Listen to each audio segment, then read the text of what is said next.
Hi everyone, in today's video I'm gonna show to you how to share games on Steam. So the first step is to log in from the account that you want to share from games. So let's say I want to share games from this account here. What I'll have to do is simply log in from this account and then log into a new account that I want to share games with. After that, log out again from that account and log in back here. Then what you'll have to do is to go to this account settings.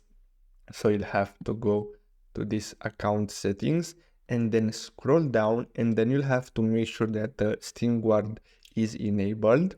Then you'll have to scroll down to family settings, and here where it says manage family library sharing, click on it, and then you'll see the other device here, and you'll have to simply enable this. You'll have here a button, and then you'll have to click on that button, and basically you can share games from this account to that other account.